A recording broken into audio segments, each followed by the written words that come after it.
Hi guys, कैसे हैं आप सब। मैं हूं Charanveer Singh and you are watching my channel Charan sir 9th and 10th। तो आज हम लोग कवर करेंगे ज्योग्राफी क्लास 9th। जो आज का चैप्टर हम देख रहे हैं वो है अर्थ स्ट्रक्चर। अगर मैं अर्थ स्ट्रक्चर चैप्टर की बात करूं, इसमें दो ही टॉपिक आप पढ़ते हो। सबसे पहला है कि जो अर्थ है वो किस मटेरियल का बना है।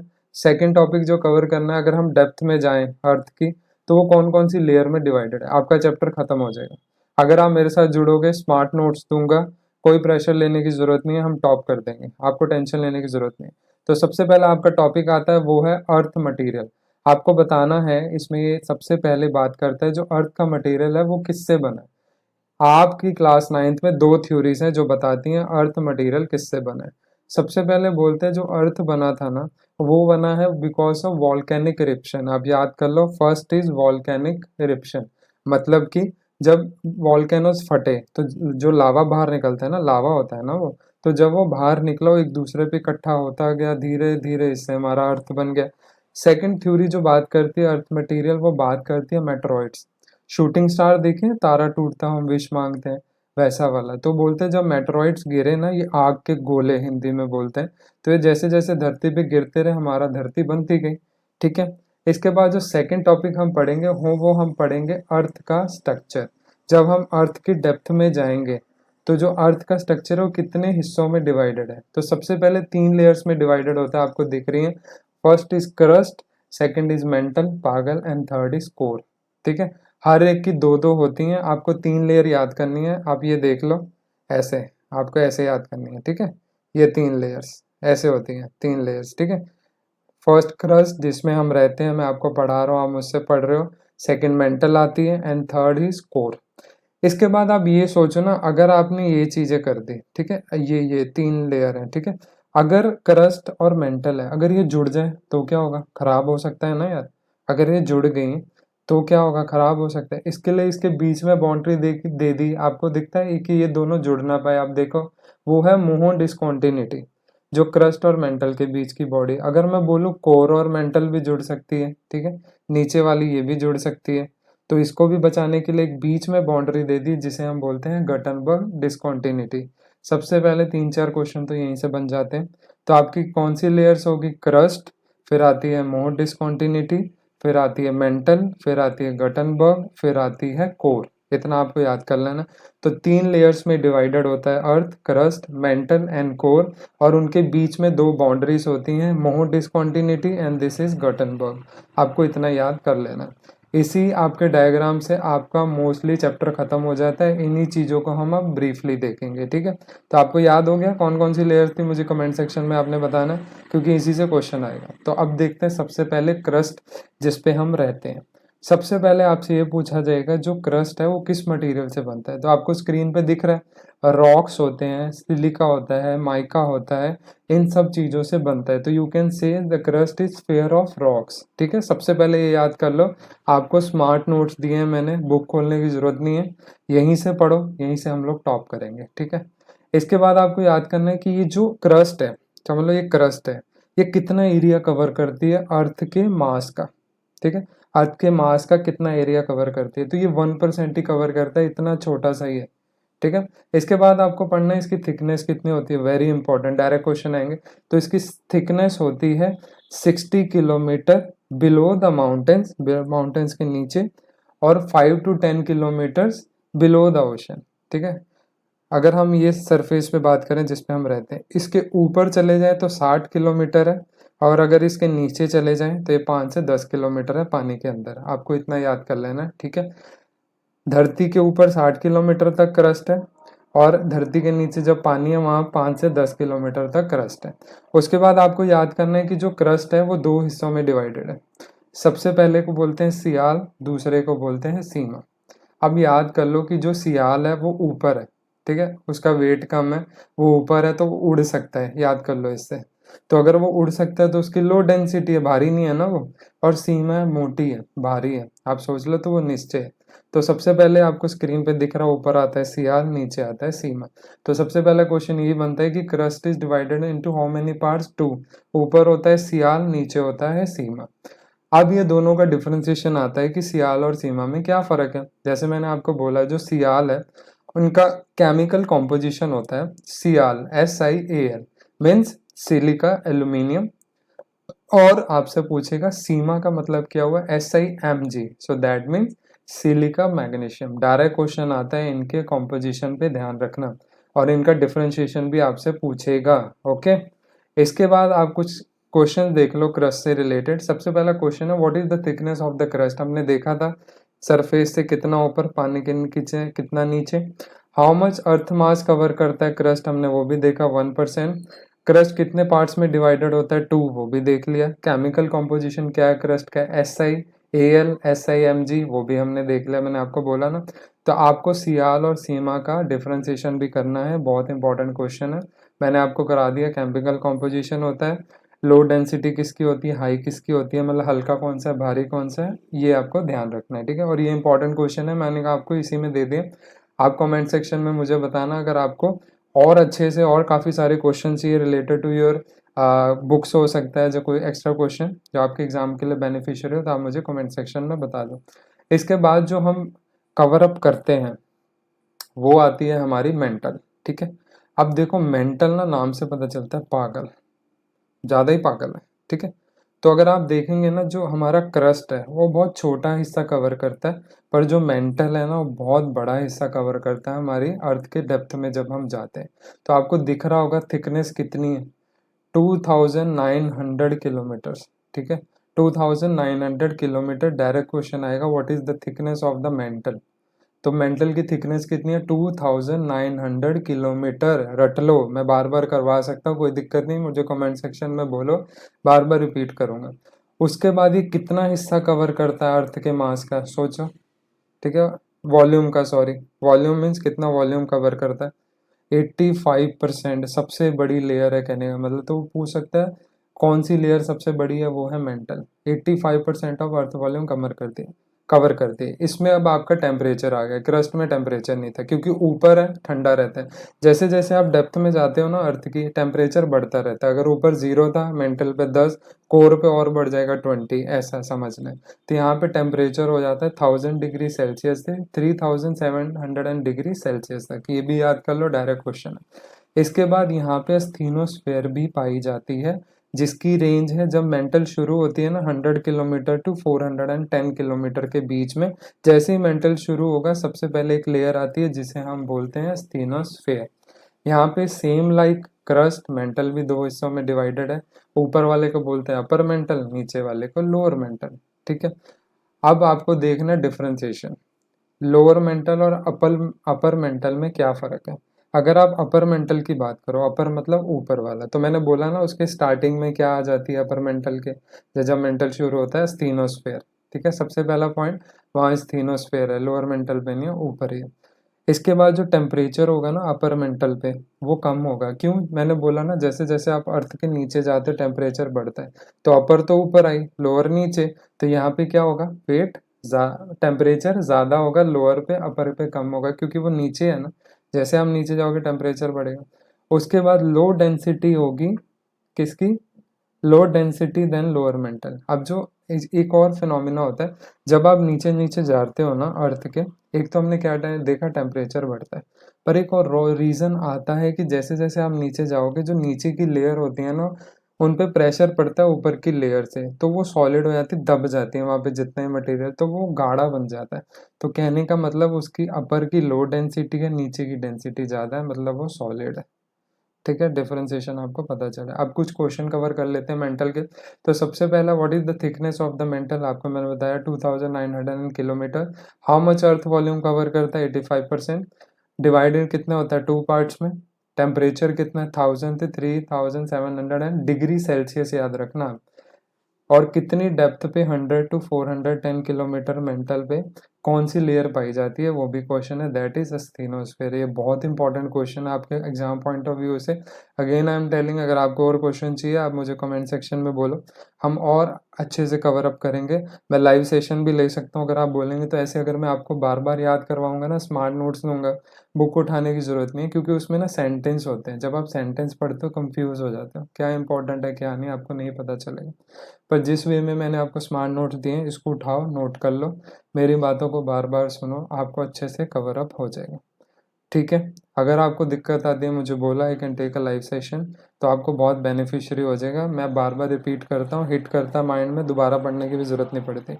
इसके बाद जो लास्ट आती है लेयर, मैंने बोला ना 3 लेयर होती हैं और उनके बीच की 2 बाउंड्रीज होती हैं।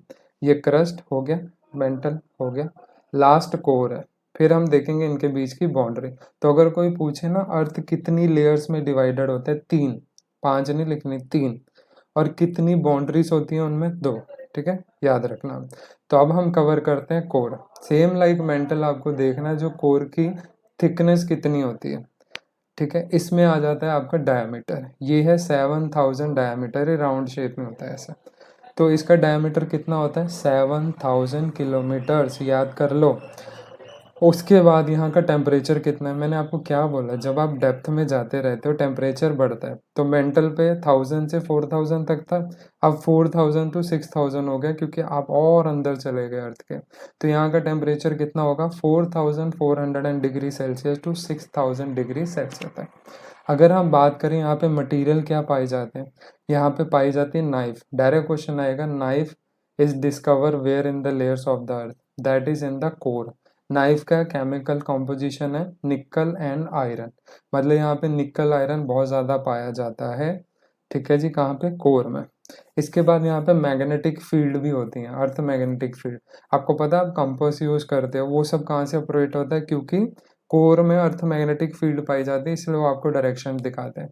इसके बाद ये high dense part of the अर्थ होता है गाढ़ा, क्योंकि यहाँ पे हैवी मटेरियल है। जो निकल और आयरन होता है ना, ये हैवी मटेरियल होता है। हैवी मतलब एकदम, डेंस मतलब सॉलिड फॉर्म में होगी एकदम, और नीचे जाके होगी, क्योंकि हैवी मटेरियल पानी में कुछ हैवी डालोगे टिकता है, नीचे ही जाता है ना। तो वैसे ही सेम लाइक ये high dense part of the earth है। सेम लाइक सब ये भी 2 हिस्सों में डिवाइडेड है, आउटर और एक बोलते हैं inner core, outer core, inner core. ठीक है, तो आपने क्या क्या देखा, हमने डायमीटर देखा है कोर का, हमने मटेरियल देखा, हमने टेम्परेचर देखा, हमने ये भी देखा कोर में मैग्नेटिक फील्ड्स होती हैं, हमने देखा कि कोर हाई डेंस है, मतलब उसमें इतने भारी मटेरियल हैं कि उनकी डेंसिटी ज़्यादा है, मतलब हम बोल सकते हैं ना बैठी हुई है, ऐसा जैसे हमने पढ़ा था। ठीक है, बैठी हुई है, ऐसा याद कर लो। और डिवाइडर है कितने, 2 हिस्सों में। तो सेम लाइक आपने क्या क्या चीज़ें कवर की हैं, क्रस्ट, मेंटल एंड कोर। ये स्मार्ट नोट्स हैं, मैं बार बार बोल रहा हूँ, आप इन्हीं को फॉलो करो, आपके आराम से आप टॉप कर दोगे, कोई टेंशन लेने की ज़रूरत नहीं है। 9th-10th का कोई भी सब्जेक्ट हो, ब्रीफली करवाऊंगा, स्मार्ट नोट्स दूंगा, टेंशन लेने की कोई ज़रूरत नहीं है। ठीक है, और बाकी आप मुझे कमेंट सेक्शन में बोलो आपको कौन कौन से चैप्टर्स पढ़ने हैं, क्या कवर अप करना है, रिसेंट टाइम में आपके एग्जाम्स में क्या आ रहा है, आप मुझे बताओ, हम वही करेंगे। ठीक है, कमेंट सेक्शन में बताओ। इसके बाद हम देखते हैं कि same like upper core lower core का डिफ्रेंसिएशन भी आपको आएगा। अगर आप बात करो आउटर कोर और होती है इनर कोर, इनर मतलब एकदम अंदर, आउटर मतलब बाहर। जो आउटर कोर है ना, यहाँ पे भी पाया जाता है निकल आयरन, यहाँ पे भी है। ठीक है, जो आउटर कोर है उसका टेम्परेचर कम होगा, अंदर का जाएगा। मैंने क्या बोला, जब आप जैसे जैसे अंदर जाते हो अंदर वाले का ज़्यादा होता है, तो ये ऊपर है उससे, ये अंदर है तो इसका ज़्यादा हुआ ना, लोअर जाए इनर कोर आप बोलो। ठीक है, इसका टेम्परेचर ज़्यादा हुआ, इसका कम। अब ये जो है सॉलिड फॉर्म में, ये लिक्विड में, क्यों, मैंने क्या बोला, जब आप डेप्थ में जाते हो कई लेयर्स दब जाती हैं, तो ये आउटर, इसके ऊपर मेंटल है, ठीक है, ये इनर कोर को दबा देती हैं। जो यहाँ पे मटेरियल है एकदम दब के यहाँ पे सॉलिड फॉर्म में आ जाता है, इस पे इतना प्रेशर नहीं है, इस पे बहुत पड़ रहा है 2-3 लेयर का। तो ये दब गई, तो ये क्या होगी, ये वाले, ये सॉलिड फॉर्म में हो, ये वाली क्या हुई, लिक्विड फॉर्म। तो आउटर लेयर होती है लिक्विड फॉर्म में, और इनर कोर होती है किस में, मतलब आउटर कोर होगी किस में, लिक्विड है, या और इनर कोर होगी सॉलिड में। ठीक है, डिफरेंशिएशन कर लेना क्रस्ट का, मेंटल का और कोर का, जो इनके पार्ट्स का है, इनका आपको डिफरेंशिएशन करना ज़रूरी है। पूछेगा डिफरेंस क्या होता है, सेपरेट वीडियो भी डाल दूंगा, बताओगे तो। ठीक है, सेम लाइक पता लग गया, आउटर कोर होती है, इनर कोर होती है। आउटर है वहाँ पे टेम्परेचर कम होता है, इनर पे ज़्यादा होता है, क्योंकि हम नीचे जाते जाते टेम्परेचर बढ़ता रहता है। उसके बाद क्या होता है, जो नीचे की कोर है उस पर इतना वजन पड़ता है ऊपर की लेयर्स का कि वो दब जाती हैं। ठीक है, दब गई तो क्या होगा, वो सॉलिड फॉर्म में बन जाती है, मटेरियल दब गया, लिक्विड जो भी था सॉलिड हो गया। जो ऊपर वाले हैं उन पे प्रेशर कम लग रहा था, ठीक है, प्रेशर ही हुआ ना ऊपर की लेयर का, इसलिए वो लिक्विड रहती है। तो आउटर कोर क्या हुई, लिक्विड और इनर क्या हुई सॉलिड। ठीक है, ये आपको याद करना है। और इसके बाद हम देखते हैं कुछ इंपॉर्टेंट क्वेश्चन। ठीक है, इसमें देखो सबसे पहले तो आपको डिफरेंशिएशन आ गया। डिफरेंशिएशन बहुत इंपॉर्टेंट है। ठीक है, मैं बाकी आपको क्वेश्चंस दूंगा, आप उसमें भी देख लेना, बट डिफरेंशिएशन बहुत इंपॉर्टेंट है। मैक्सिमम एग्जाम्स में यही पूछेगा, 3 या 4 मार्क्स में। आपको टेबल बनाना है, 2 बना दो आराम से, you will cover up. Okay, differentiation. उसके बाद आपसे डायरेक्ट क्वेश्चन पूछ सकता है थिकनेस के। उसके बाद डायमीटर पूछ सकता है, what is the diameter of core, what is the thickness of the core. Okay, ये चीज़ें आपसे पूछ सकता है। अभी अगर हम इसके इम्पोर्टेंट क्वेश्चन की बात करें, तो अगर मैं आपको बात करूँ ना, तो मैंने क्या आपसे पूछा था, मुझे कमेंट सेक्शन में बताना 3 लेयर्स ऑफ द अर्थ कौन सी होती है। आपको कमेंट सेक्शन में बताना। ठीक है, और आपको कमेंट सेक्शन में बताना what is the diameter of the core. ठीक है, ये बहुत इंपॉर्टेंट चीज़ें हैं, आप ध्यान दे के रखना, बहुत काम आएंगे। अब देखते हैं इंपॉर्टेंट क्वेश्चन। तो आपको बताना what is the diameter of the core. जो मैंने आपको बोला क्वेश्चन आपको मुझे बताना, मैं इसका नहीं बताऊंगा। कोर कितने हिस्सों में डिवाइडेड होती है, आपको ये बताना है। ये होती है 2 हिस्सों में डिवाइडेड। ठीक है, आपको मैंने बताया, एक होती है आउटर कोर, एक होती है इनर कोर। इसके बाद आपको मुझे बताना what is the temperature of the core. Temperature कितना रहता है, हमें इतना पता है जैसे हम नीचे जाते हैं ज़्यादा होता है, तो ऑप्शन कोई भी है यहाँ पे, बहुत ज़्यादा टेम्परेचर होगा। So why inner core is solid, आपको बताना है। मैंने क्या बोला, इनर कोर सॉलिड क्यों होती है, क्योंकि ऊपर की कोर का इतना प्रेशर पड़ता है ना कि वो दब जाती है, तो वो सॉलिड हो जाती है बिकॉज ऑफ हाई प्रेशर। ठीक है, जैसे जैसे हम अंदर जाते। इसके बाद आपको बताना है कि कौन से मटेरियल हैं जो पाए जाते हैं इन द कोर। वो होते हैं नाइफ, निकल एंड आयरन। वेरी गुड, आपको आ जाएगा, कोई टेंशन की बात नहीं है। ठीक है, मुझे कमेंट सेक्शन में आप बताओ, और आगे हम जो भी आपको चैप्टर करने हैं आप मुझे बताओ, वी विल कवर अप। बाकी आपको मैं स्मार्ट नोट्स दे रहा हूँ, मैं बार बार बोल रहा हूँ, और हमें टारगेट है कि हम टॉप करें। हमने पास नहीं करना, हमने टॉप करना है, और हर सब्जेक्ट करवाऊंगा, जो आप बोलो, जो चैप्टर बोलो बताओ। इसके बाद हम करेंगे 2 बाउंड्रीज जो होती हैं 3 लेयर के अंदर, 2 बाउंड्रीज। उसकी सबसे पहले बाउंड्री है मोह डिसकॉन्टिन्यूटी। मोह डिसकॉन्टिन्यूटी की बात करें, ये जो बाउंड्री होती है, ये क्रस्ट और मेंटल के बीच में होती है। ठीक है, क्रस्ट और मेंटल के बीच में होती है। सबसे पहले याद कर लो, डायग्राम पे दिख रहा है, देखो कहाँ पे होती है एक लाइन जो क्रस्ट और मेंटल के बीच में। ठीक है, क्रस्ट के एंड में और मेंटल के स्टार्टिंग में।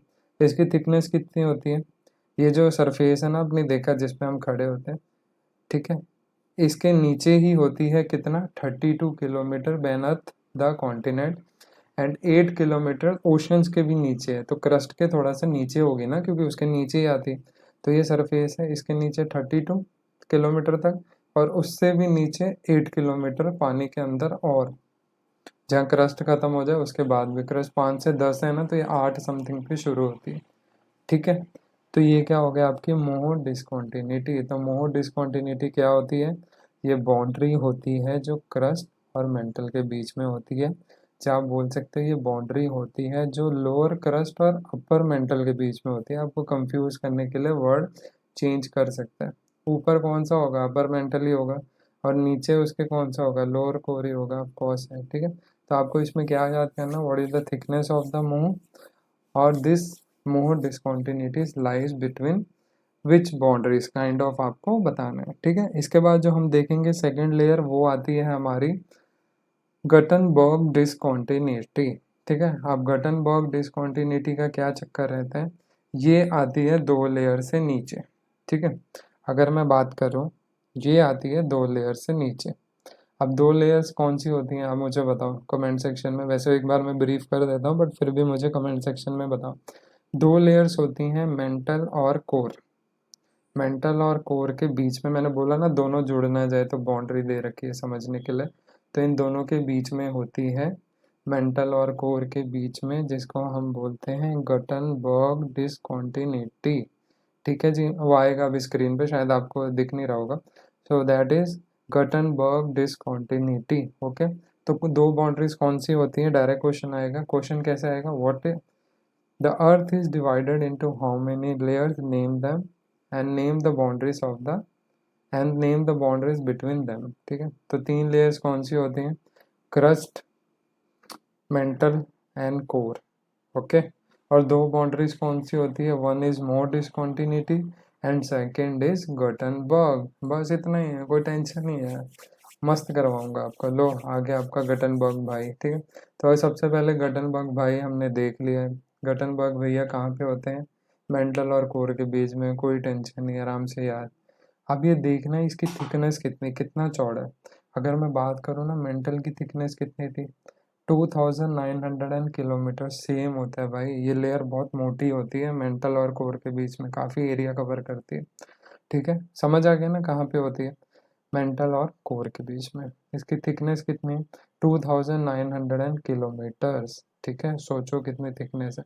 और यहाँ पे आपको डायग्राम में दिख रहा होगा किसके बीच में आती है मेंटल और कोर। इसमें एक इम्पॉर्टेंट चीज़ होती है, जो अर्थ सिस्मिक वेव्स होती है ना, जिससे अर्थ मेजर करते हैं, रिएक्टर वगैरह करवा दूंगा आपको वो चैप्टर में। वो नीचे से जनरेट हुई जब इसके बीच में आती है ना, गटनबर्ग के, समझ लो कोर से आई समझो, और गटनबर्ग के बीच में आ गए, समझ लो यहीं से राइज हुई, सिस्मिक वेव जनरेट हुई। पर आधे में आके क्या होता है, जो प्राइमरी वेव्स होती हैं ना, वो धीरे हो जाती हैं। याद कर लो, डायरेक्ट क्वेश्चन है, वो धीरे हो जाती हैं। और जो सेकेंडरी वेव्स होती हैं ना, वो लिक्विड में ज़्यादा ट्रैवल नहीं करती। तो ये क्या है, सेमी मोल्टन है, तो इसके बीच में जाके फंस जाती है। समझ लो, प्राइमरी वाले को तैरना आता है, ये लिक्विड में होता है, सेमी मोल्टन बोलते हैं इसको। प्राइमरी वाला धीरे धीरे स्पीड हुई थक जाता है, क्योंकि एरिया बड़ा है ना, कितना तैर के जाएगा। और जो सेकेंडरी वाला वो डूब जाता है, बस इतना याद करना। तो प्राइमरी वेव्स क्या होता है इसके अंदर, स्लो डाउन हो जाती हैं।